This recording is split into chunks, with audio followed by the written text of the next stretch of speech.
mudah-mudahan kita termasuk bukan golongan seperti itu. Jadi ayolah kita memahami bahwasanya sakit itu dari perbuatan kita. Kalaupun ada cerita bahwa sakit itu menggugurkan dosa, dosa yang mana mau digugurkan? Orang itu harus memahami kalau ayat Allah itu mengatakan begini, wala nudziqannahum minal adabil adna dunal adabil akbari la'allahum yarji'un. Sungguh kami timpakan siksa kecil di dunia sebelum siksa besar di akhirat agar kembali ke jalan yang benar. Akan ditimpakan siksa kecil kepada seseorang di dunia ini. Siksa kecil berarti tubuh yang disiksa nih. Sebelum siksa besar di akhirat. Kita kalau mencermati ayat Quran, satu ayat ini tidak terputus, bahwa siksa kecil di dunia sebelum siksa besar di akhirat. Saudaraku yang dirahmati oleh Allah Ta'ala, kalau Allah memberikan saat ini kepada seseorang siksa kecil di dunia, pasti Allah sudah menyiapkan siksa besar di akhirat. Pasti ayatnya sudah bercerita seperti itu. Sudah pasti. Nah, bagaimana caranya memutus? Mohon ampun kalau Allah sudah memberikan siksa kecil kita di dunia, mohon ampun kita putus di situ. Mohon ampun pada Allah Ta'ala. Apa kesalahan kita kepada Allah Ta'ala? Apa kesalahan kita kepada Allah Ta'ala? Mohon ampun. Sehingga nanti penyakit yang muncul pada waktu di dunia ini dihilangkan oleh Allah Ta'ala. Mudah-mudahan dari permohonan ampunan kita kepada Allah Ta'ala, kemudian kita berbuat baik kepada Allah Ta'ala, sama, nanti Allah akan mengampuni. Ilal ladzina tabu wa aslahu wa bayanu faulaika atubu alaihim.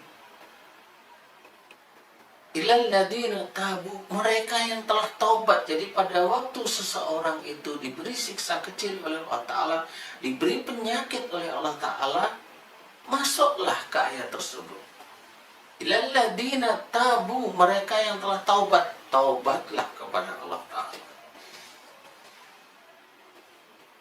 Waslahu, dan memberikan, melakukan perbaikan, jadi tidak melakukan kesalahan lagi yang berhubungan dengan penyakit tersebut. Kalau penyakitnya di mulut, ya mulutnya yang dijaga.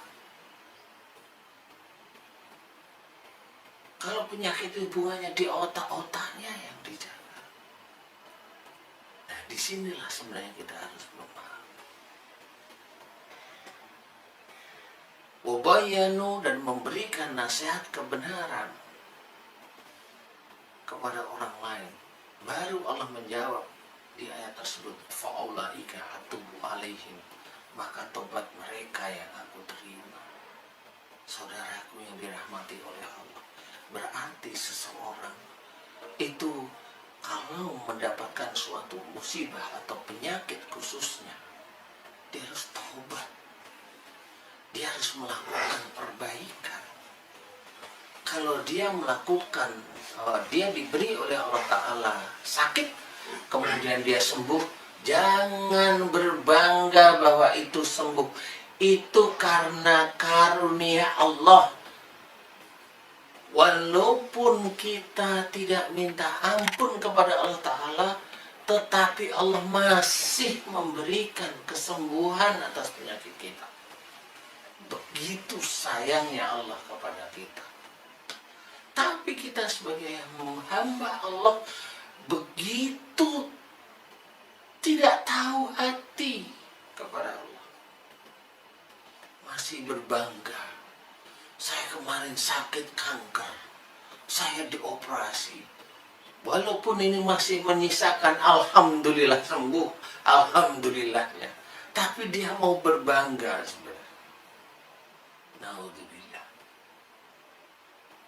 Disitulah kita harus ayolah kita kembali ke jalan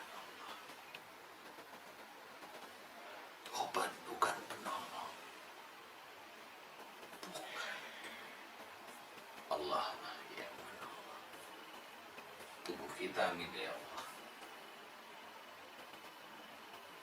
Tubuh kita milik Allah. Makanya kita harus kembalikan pada Allah Ta'ala. Saudaraku yang dirahmati oleh Allah, ayolah kita memahami jika kita sakit, di mana titiknya, mohon ampunlah. Kalau itu disebabkan dari perbuatan-perbuatan kita tidak baik, perbuatan-perbuatan yang keluar dari jalur agama, perbuatan-perbuatan dolim, perbuatan-perbuatan yang kita mengikuti perbuatan setan. Saudaraku yang dirahmati oleh Allah, ayolah kita berperilaku baik seperti Rasulullah, berkata yang lembut, berpikiran yang senantiasa positif, melakukan hal-hal tidak kasar, sikap kita tidak keras, hati kita tidak kasar, senantiasa pada siapapun, apalagi suami istri, kepada anak-anak kita, kepada saudara-saudara kita, teman-teman kita. Ayo kita kerjakan kebaikan demi kebaikan, karena dalam Quran diceritakan jika seseorang melakukan kebajikan, di situ pahalanya untuk orang itu sendiri. Pahala ini akan dicatat oleh Allah Ta'ala. Apakah kita tidak senang kalau memang kita besok di akhirat pahala kita tampak di sana? Ataukah kita hanya melakukan perbuatan-perbuatan dolim, perbuatan dosa? Dan itu diceritakan, dan dia yang akan menanggung dosanya sendiri. Alhamdulillah. Ayolah kita kembali ke jalan Allah. Kalau ada sakit, mohon ampun kepada Allah Ta'ala. Mohon ampun terus-menerus. Mudah-mudahan Allah ridho sehingga penyakit kita disembuhkan. Jika penyakit kita itu disembuhkan oleh Allah Ta'ala, biasanya Allah mempunyai ciri penyakit itu tidak dimunculkan lagi. Kalau penyakit itu dimunculkan lagi, berarti dosa kita masih ada di hadapan Allah. Saudaraku, mudah-mudahan ini bisa meningkatkan keimanan kita dan ketakwaan kita kepada Allah Ta'ala. Ayolah kita meningkatkan ketakwaan kita dengan salah satu hal, yaitu mohon ampun kepada Allah. Mudah-mudahan bermanfaat, khususnya bagi diri saya sendiri dan juga saudaraku yang dirahmati oleh Allah. Assalamualaikum warahmatullahi wabarakatuh.